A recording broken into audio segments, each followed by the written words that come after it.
Selamat pagi anak-anak, apa kabar hari ini? Oke, alhamdulillah kalian semua baik-baik saja ya. Hari ini Ibu akan melanjutkan materi kita di bab 2, yaitu mengenai kegiatan ekonomi. Di mana kegiatan ekonomi itu adalah kegiatan yang sering kali dilakukan oleh masyarakat, termasuk kalian, ibu kalian, ayah kalian, dan semuanya. Ada beberapa kegiatan ekonomi yang ada di masyarakat, antara lain yang pertama Ibu akan jelaskan mengenai produksi. Produksi adalah kegiatan menghasilkan atau menambah nilai guna suatu barang atau jasa. Nah, faktor yang mempengaruhinya apa saja? Yang pertama yaitu alam, di mana alam sangat berpengaruh terhadap produksi. Contohnya seperti air, udara, sinar matahari, dan lain sebagainya. Yang kedua yaitu tenaga kerja, di mana tenaga kerja itu sangat dibutuhkan oleh perusahaan supaya mereka bisa dipekerjakan untuk menghasilkan barang dan jasa. Kemudian yang ketiga adanya modal, di mana kalau tidak ada modal, suatu perusahaan tidak akan mungkin bisa berjalan walaupun ada tenaga kerja dan juga ada tempat. Kalau tidak ada modal, tidak mungkin bisa jalan sebuah perusahaan. Dan yang terakhir yaitu adanya keahlian, di mana keahlian ini merupakan sesuatu hal yang paling penting untuk membuat produk, barang, dan jasa yang berkualitas agar disukai oleh masyarakat. Kemudian kegiatan ekonomi yang kedua yaitu distribusi. Kita tahu pengertian dari distribusi adalah kegiatan menyalurkan barang ataupun jasa dari tangan produsen kepada konsumen. Nah, pihak-pihak yang ada di dalam distribusi ada beberapa orang. Contohnya yaitu agen. Nah, di situ agen sebagai pemegang penyalur utama distribusi. Kemudian yang kedua maklar, di mana maklar ini biasanya berfungsi apabila terjadi penjualan misalkan tanah atau rumah. Nah, biasanya itu ada yang namanya maklar. Nah, jadi maklar ini nanti akan mendapatkan keuntungan dari hasil penjualan tanah atau rumah tadi. Kemudian ada juga yang namanya komisioner, hampir mirip dengan maklar. Mereka juga mendapatkan keuntungan atas penjualan barang atau jasa yang telah mereka tawarkan kepada konsumen. Kemudian ada yang namanya importir. Apa itu importir? Importir adalah orang yang membeli barang dari luar negeri kemudian dijual ke dalam negeri. Contohnya, misalkan kita membeli beras dari Malaysia. Nah, beras dari Malaysia itu kita jual ke dalam negeri. Itu namanya importir. Kalau eksportir, nah eksportir itu artinya orang yang menjual barang ke luar negeri. Orang-orang atau pengusaha itu membeli langsung ke sentra industri rumahan, kemudian barang-barang tersebut diekspor ke luar negeri, entah itu ke Malaysia, entah itu ke China. Kemudian ada yang namanya pedagang besar. Nah, pedagang besar ini juga merupakan saluran distribusi yang sangat penting. Biasanya mereka di situ menjual beberapa macam produk yang ditawarkan untuk konsumen, bukan hanya satu barang saja, tapi beberapa macam produk dengan harga yang murah. Nah, yang terakhir ada yang namanya pedagang eceran, di mana pedagang eceran ini kita bisa lihat seperti di kios-kios atau di warung-warung dekat rumah kita. Nah, mereka itu diperkatakan sebagai pedagang eceran. Oke, kemudian apa saja sih faktor-faktor yang mempengaruhi distribusi? Nah, ada beberapa hal. Yang pertama adanya produk. Nah, produk itu harus yang berkualitas. Kalau bisa, kalau permintaan konsumen, produk yang berkualitas dengan harga yang murah. Nah, itu yang diinginkan oleh konsumen. Nah, kemudian harus ada yang namanya pasar, di mana pasar itu sebagai tempat menjual barang atau jasa. Nah, kalau tidak ada pasar, mungkin orang bingung kemana akan membeli, atau menurut produsen kemana ini akan dipasarkan, kemana ini akan dijual. Nah, kemudian yang ketiga adanya produsen. Produsen di sini adalah orang yang menghasilkan barang atau jasa yang dibutuhkan oleh masyarakat.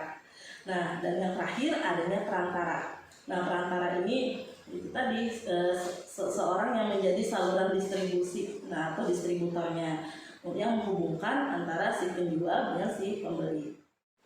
Kemudian kita lanjut ke kegiatan ekonomi yang ketiga, yaitu konsumsi. Nah, kalian pasti sudah tahu apa itu konsumsi. Karena kita setiap hari pasti melakukan yang namanya kegiatan konsumsi. Konsumsi adalah kegiatan yang bertujuan untuk mengurangi ataupun menghasilkan nilai suatu barang ataupun jasa.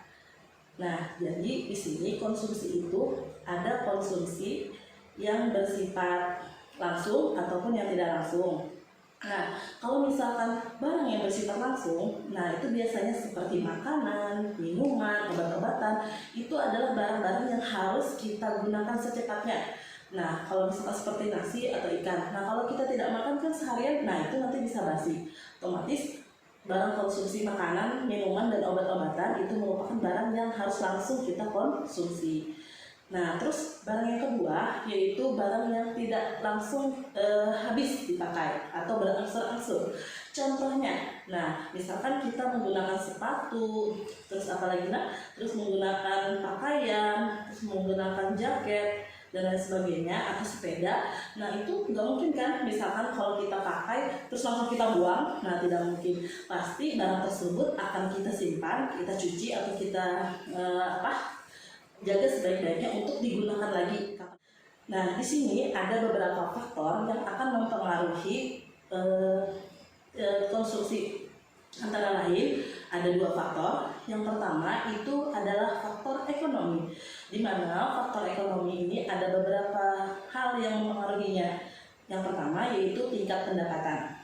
Nah, tingkat pendapatan sangat mempengaruhi yang namanya kegiatan konsumsi.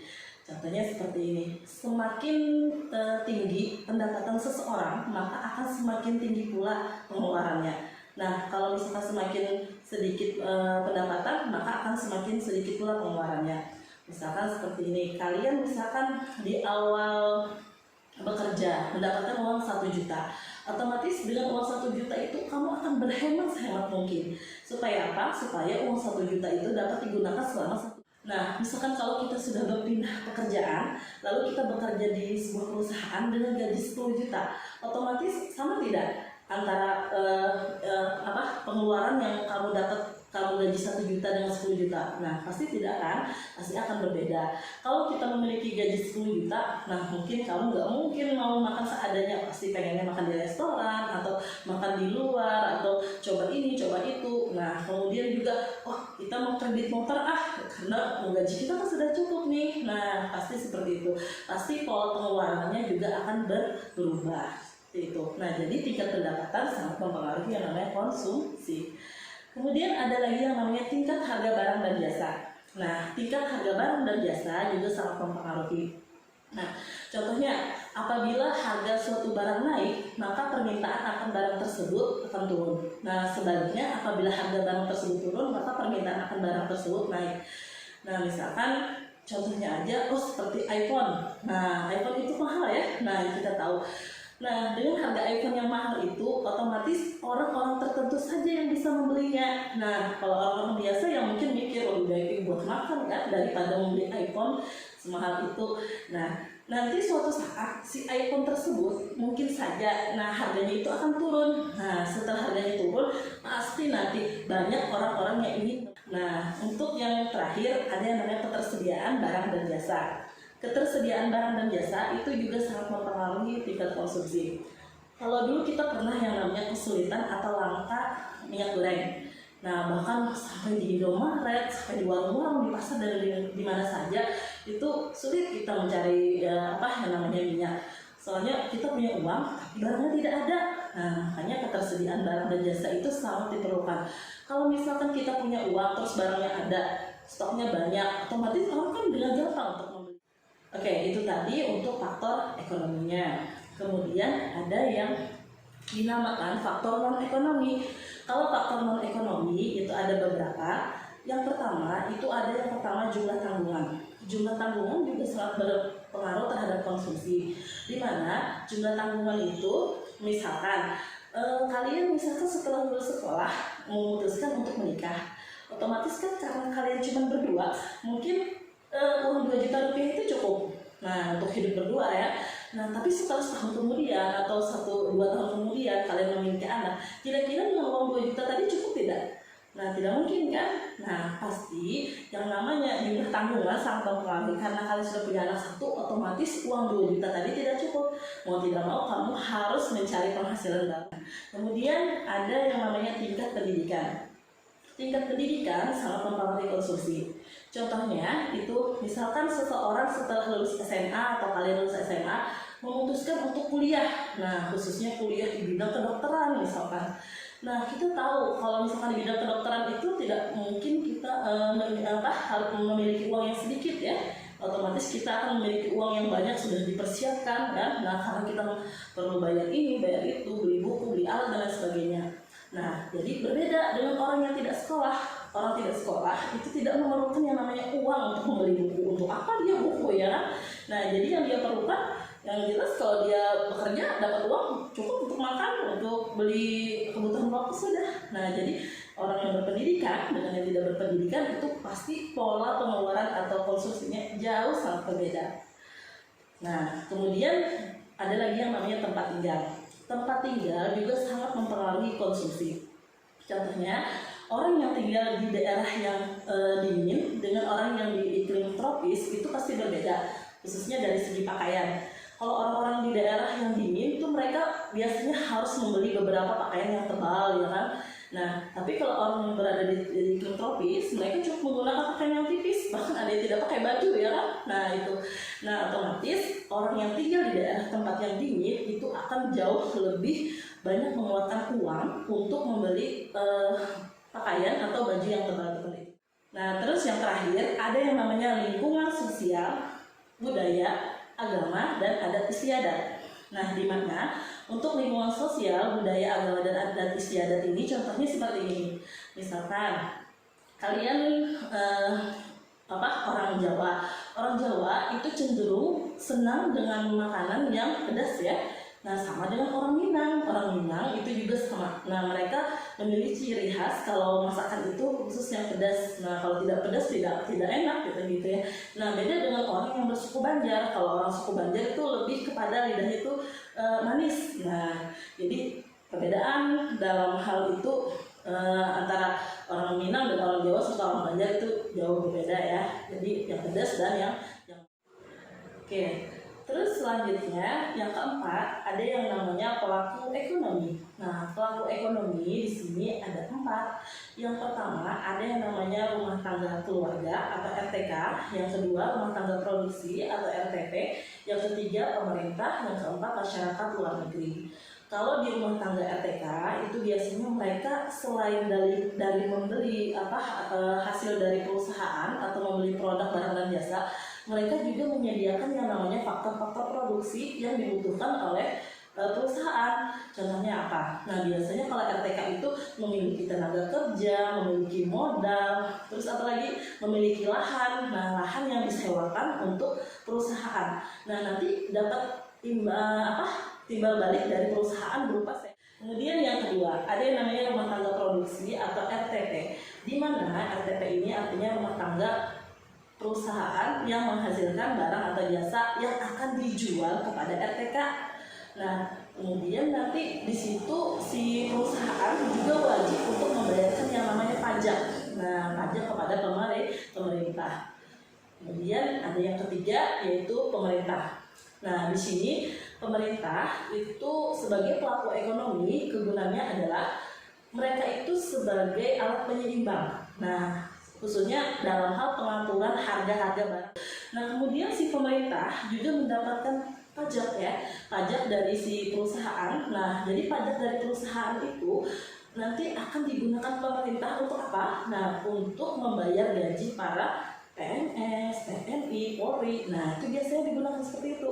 Atau juga untuk membiayai pembangunan. Nah, misalkan si pajak itu digunakan untuk membangun jalan, membangun jembatan, membangun rumah sakit, membangun segala sesuatu yang berkaitan dengan fasilitas umum.